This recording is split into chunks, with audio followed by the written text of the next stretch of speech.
Good evening, and thank you so much for joining us tonight for the Budget and Preparation Guide for the Board of Directors put on to you by Prospect Management with Mr. Expense, Mike Leach, Senior Property Manager, and Mr. Income, Todd Martinez, Lead Accountant. And I will be narrating and assisting as necessary. My name is Laura Windpassinger, also known as Ms. Balance. So without further ado, let's get into it. First, a little bit about us. Prospect Management was established in 1999 by Principals Bill and Margaret Hetner. Prospect is one of the largest residential property management firms in Wisconsin and one of the only management companies in the state to specialize in condominium and homeowners association management, managing condos and HOA throughout the greater Milwaukee area with properties as far out as Madison and Racine, Kenosha.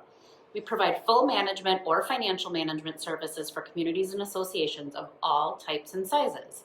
Our goal is really to provide the communities we serve with the highest level of customer service and professional management services that will promote the preservation of the property and enhance the lifestyle of the association members while increasing the value of the assets the members have invested into.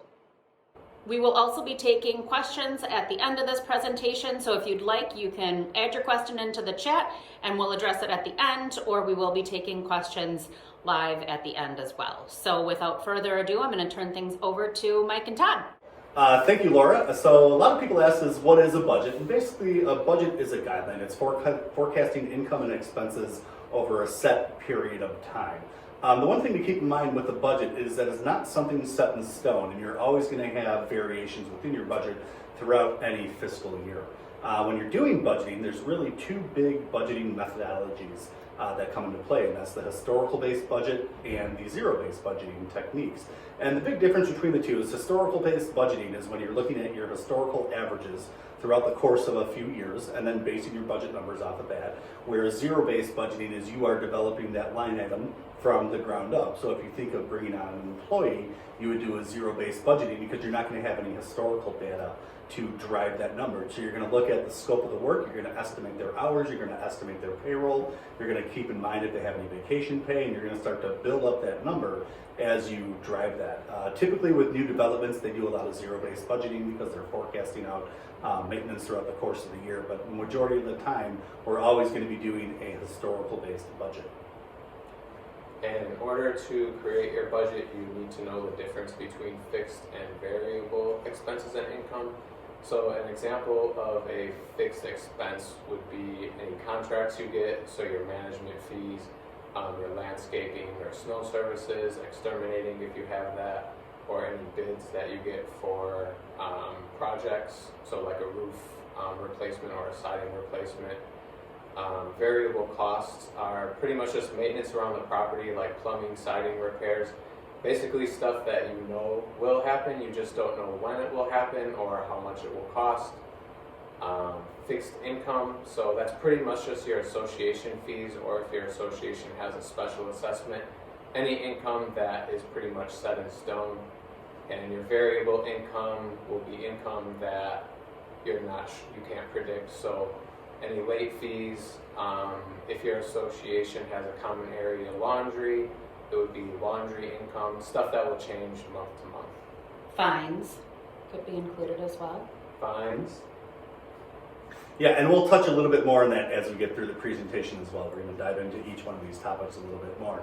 But when you are drafting your budget, there are some best practices to keep in mind. And that's the first one is going to be being prepared. So before you go into any budget cycle, you want to start having these discussions of what you're going to be budgeting on. You want to have access to your previous financial records, as that's going to greatly assist in drafting any budget.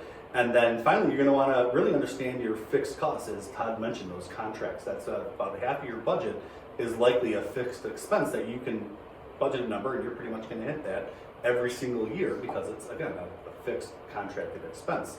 And have a plan with reviewing your governing documents and understand the budgetary requirements contained in those, whether or not your association is required to approve the budget, or if you have like a 30-day notice to owners of when you send out a budget, or if it has to be included with the annual meeting notice. Your bylaws usually in sections 5 or 6 will define what you have to do when you're setting your annual budget. It is in the declaration from time to time, but again, you really want to look at those bylaws in section 5 or 6, and that will help better define what you need to do as a board member and what you're required to as an association.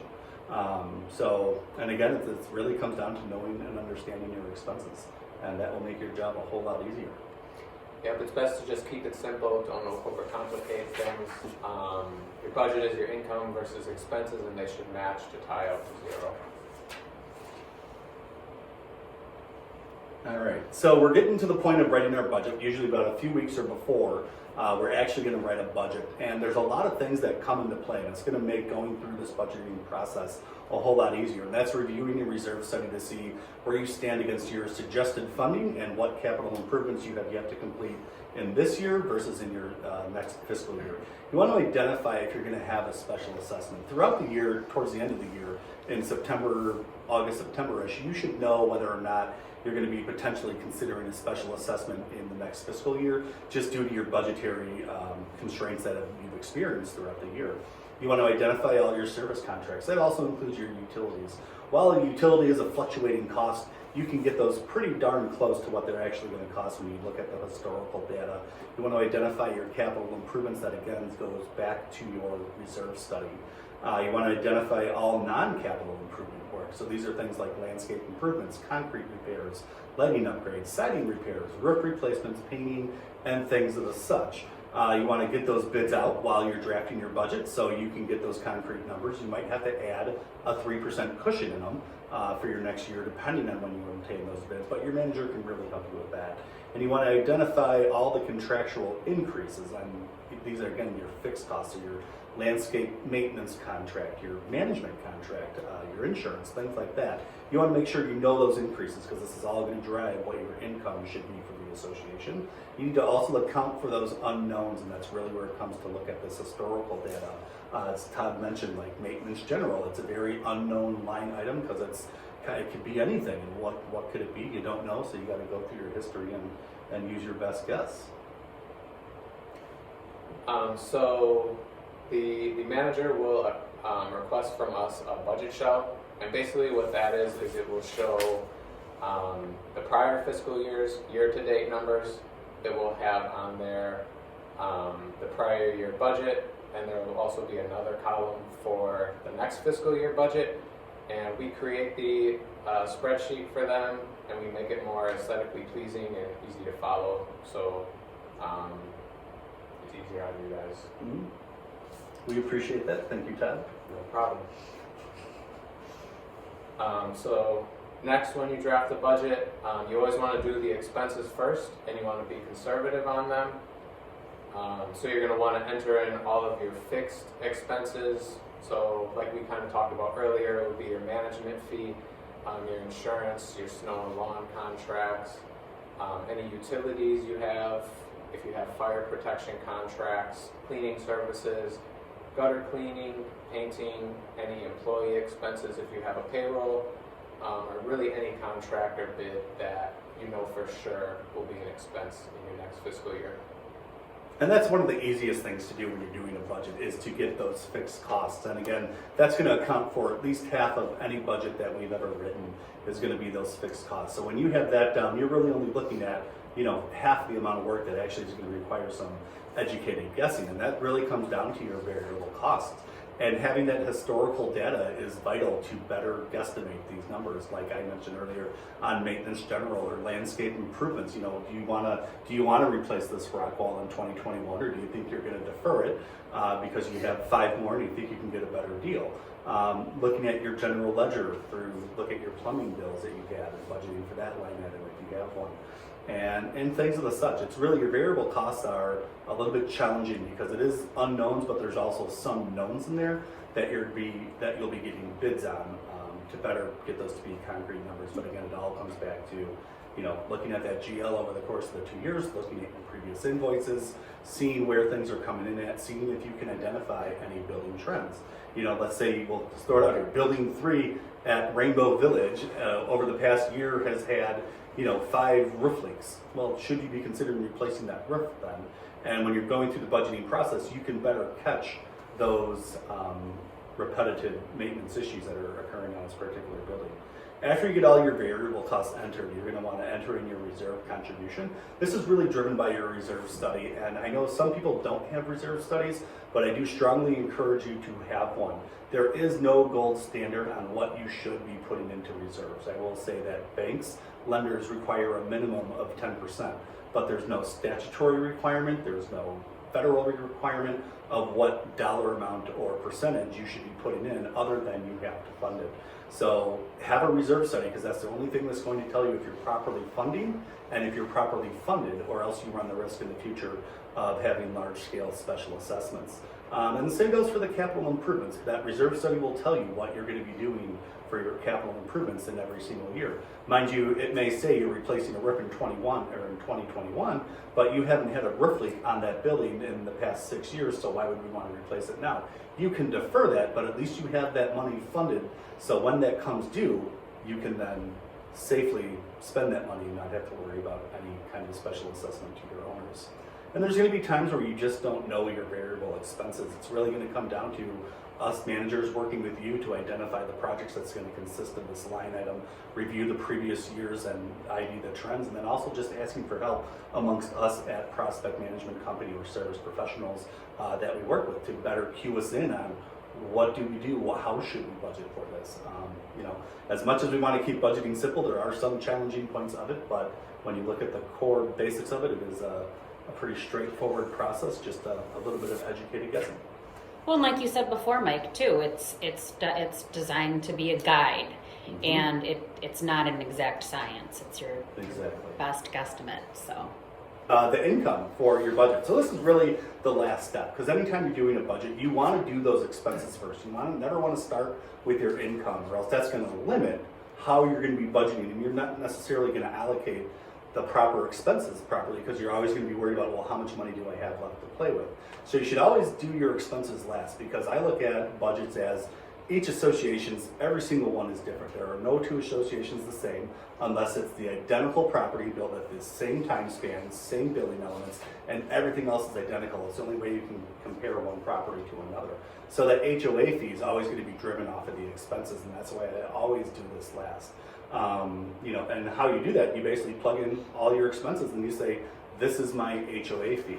And then you're also going to consider things like your variable income, like fines, moving fees, new owner transfer fees, if you have a reserve contribution, any type of marketing, wiring agreement you might have with like AT&T or Spectrum or cell phone towers, pet fees, interest on bank accounts, any type of source that's not guaranteed income, but you know you're going to get something. You probably should budget something on that. You just want to be careful, because you're not necessarily guaranteed a fine. You're not necessarily guaranteed a moving fee. So if you do budget for those type of line items, be very conservative on that. Don't give that a large number. But if you have a marketing agreement with any major cell phone provider or somebody like that, you know how much money you're getting. That's fixed income. So budget for that. You're going to get that money. Mike, do you think that some managers might say don't budget for any Some managers do suggest variable that, income? And I am one of those managers that do advise that. But if you do want to budget something, if you do want to budget something, just keep it minimal, because you don't want to say, oh, we're going to get $5,000 in late fees. That's a pretty big number to get in late fees, regardless of what your historical data tells you. You could have a year where everybody pays, and now you're shorting your property, your home, by $5,000 by not properly allocating your expenses through the HOA fee. Well, or even the rev share programs through the AT&T Spectrum, et cetera. I mean, say there's a big service issue with one of the providers and there's a lot of customers that drop out. You're going to see a significant decrease in your rev share, and you've just kind of shot yourself in the foot. So we want to be conservative. Very conservative. All right. So the last step before the manager were to submit the budget to the board would be to review it. So you want your budget to balance to zero. You can't show a loss or a profit. Condo associations are a nonprofit entity, so they definitely cannot show a loss. You want to review all of your expenses. You want to be able to explain the line items in the budget. So basically you you want to explain where you're coming up with the expense numbers from, that you're not just pulling a number out of thin air. You want to just show the boards that you were looking at the historical data, that you were out there getting bids for any projects for the next fiscal year. Basically just back up to show where you got the expense numbers from. Absolutely. And when you're also reviewing the budget, you do want to look at that HOA fee increase, because anytime we do a budget, if you can do everything you think you should do and you're going to have an HOA fee increase of $75 a month, which is, that's a tough pill for people to swallow. So I always got to look at, is that a reasonable increase? Should we be decreasing our expenses in certain areas like in landscape improvement? Should we cut back on those, your more discretionary spending versus your needed spending, to better reduce that HOA fee increase? Because what happens is this affects board members and homeowners all the same way, and I think people tend to forget that. That this is a home, this is personal to you just as it is to your owners who don't serve on the board. And that's something as managers we always keep in mind when we're doing budgets is, I don't want to have to send you a budget that says, hey, you got to do a $100 fee increase, and I come off just like, stone cold. That's not who we are, and that's not what we want to be.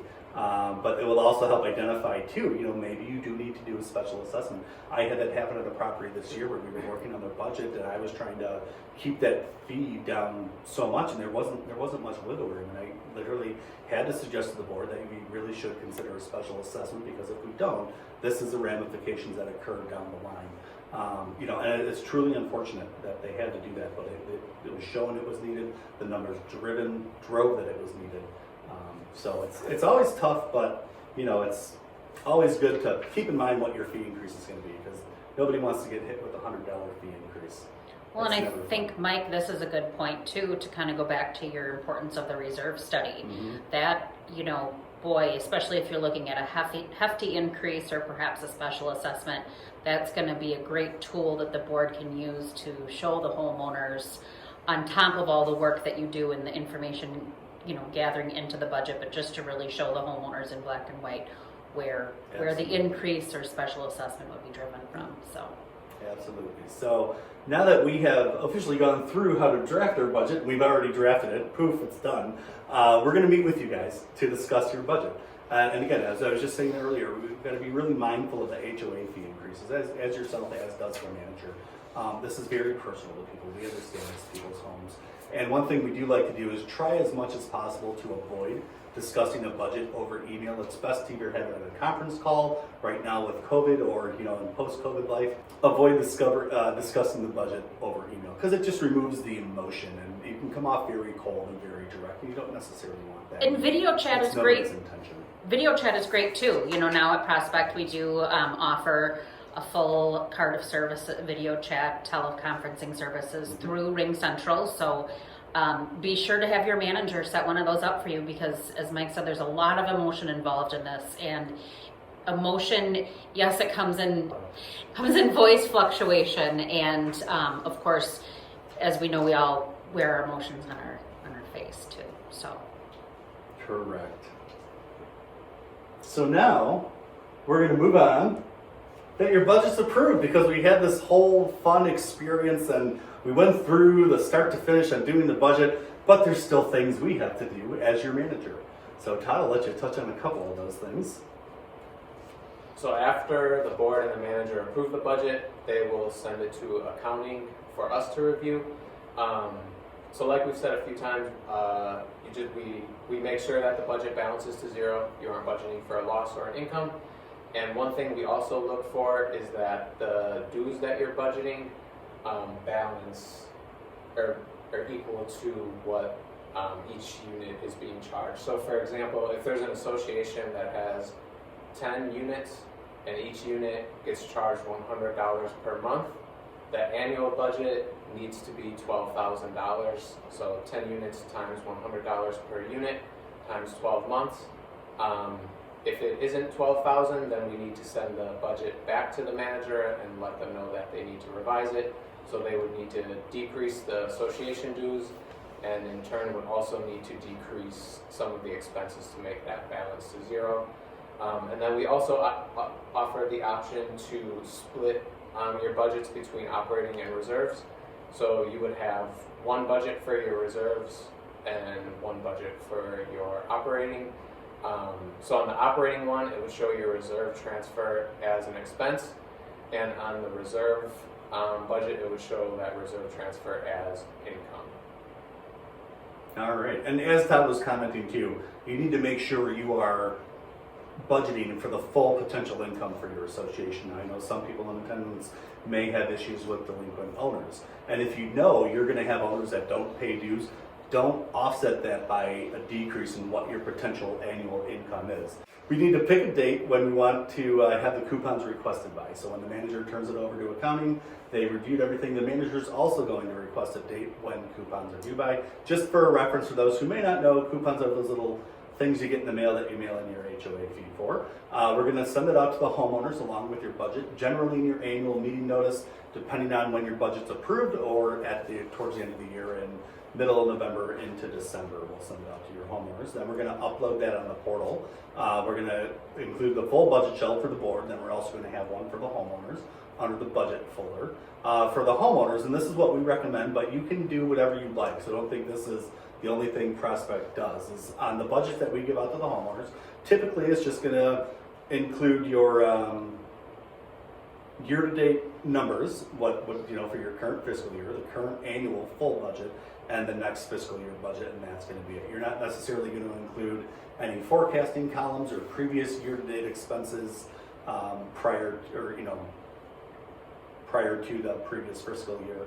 So just keep that in mind, but we can do whatever you'd like on that. So if you want more info, we can put more info. It's really up to you, but at a minimum, we just do current year-to-date numbers, current budget, 2021 budget, or that following fiscal year budget.